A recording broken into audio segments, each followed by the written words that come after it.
Hey guys, I don't know if you've ever read this book, but it's called You're Special by Max Lucado, and technically it's a children's book, but I think you might like it. The Wemmicks were small wooden people. All of the wooden people were carved by a woodworker named Eli. His workshop sat on a hill overlooking their village. Each Wemmick was different. Some had big noses, others had large eyes. Some were tall and others were short.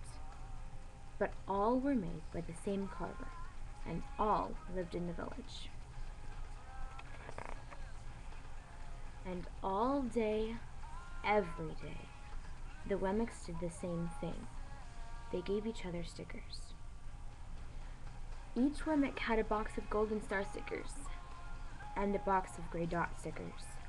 Up and down the street, all over the city, people spent their days sticking stars or dots on one another.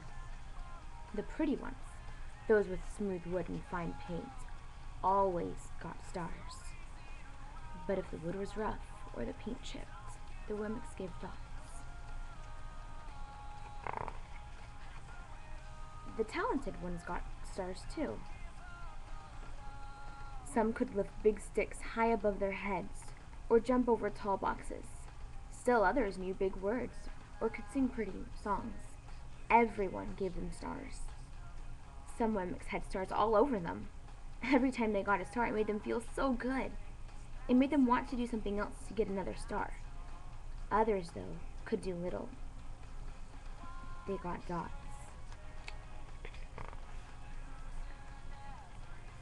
Punchinello was one of these. He tried to jump high like the others, but he always fell.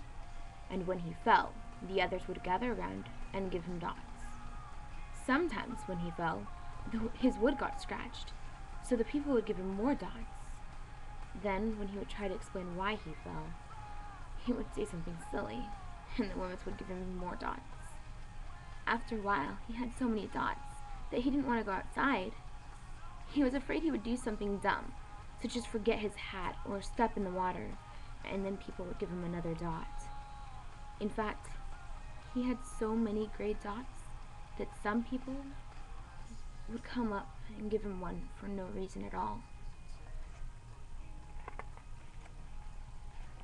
He deserves lots of dots, the wooden people would agree with one another. He's not a good word person. After a while, Punchinello believed them. I'm not a good Wemmick, he would say. The few times he went outside, he hung around other Wemmicks who had lots of dots. He felt better around them.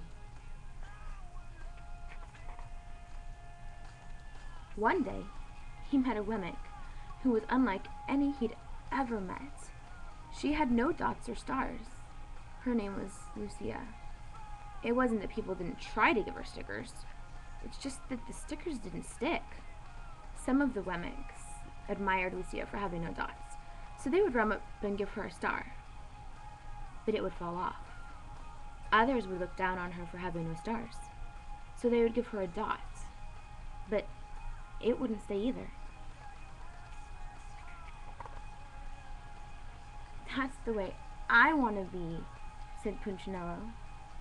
I don't want anyone's marks. So he asked the stickerless Wemmick how she did it. It's easy, Lucia replied. Every day I go see Eli. Eli? Yes, Eli, the woodcarver. I sit in the workshop with him. Why? Why don't you find out for yourself? Go up the hill. He's there. And with that, the Wemmick who had no stickers turned and skipped away.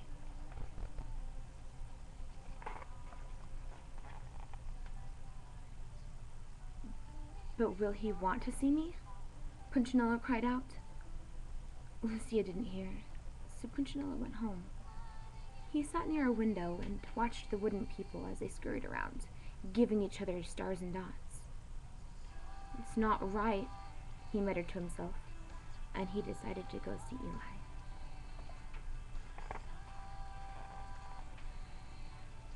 He walked up to the top of the hill and stepped into the big shop. His wooden eyes widened at the size of everything. The stool was as tall as he was.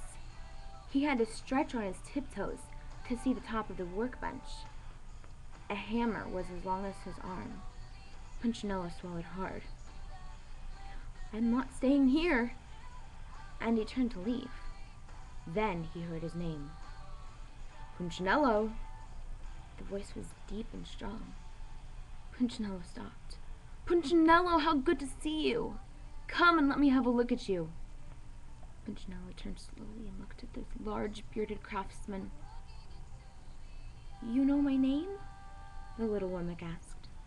"Of course I do. I made you."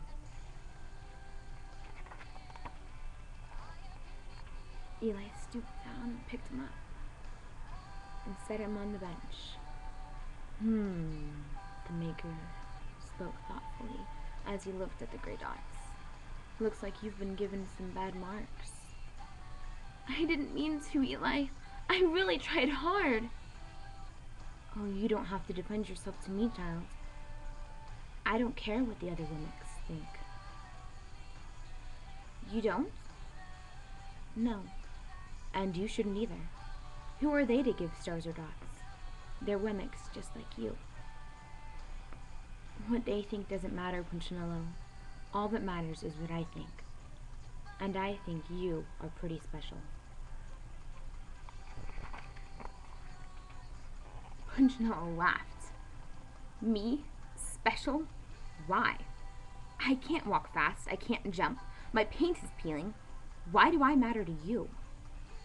Eli looked at Punchinello, put his hands on those small wooden shoulders, and spoke very slowly. "Because you're mine. That's why you matter to me." Punchinello had never had anyone look at him like this, much less his maker. He didn't know what to say.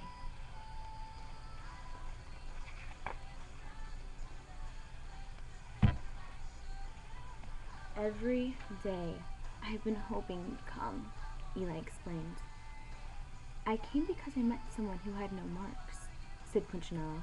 "I know. She told me about you." "Why don't the stickers stay on her?" The maker spoke softly. "Because she has decided that what I think is more important than what they think. The stickers only stick if you let them." "What?" "The stickers only stick if they matter to you. The more you trust my love, the less you care about their stickers." "I'm not sure I understand."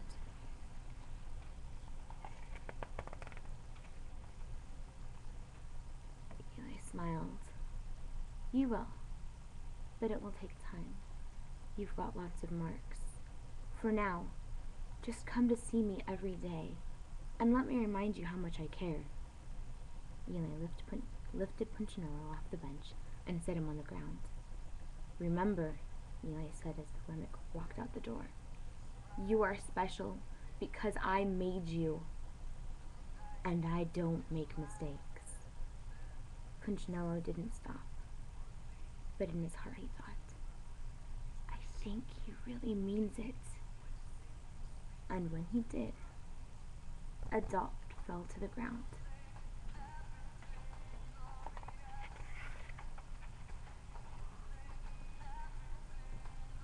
If you didn't get it, Eli represents God, and Punchinello represents you and me.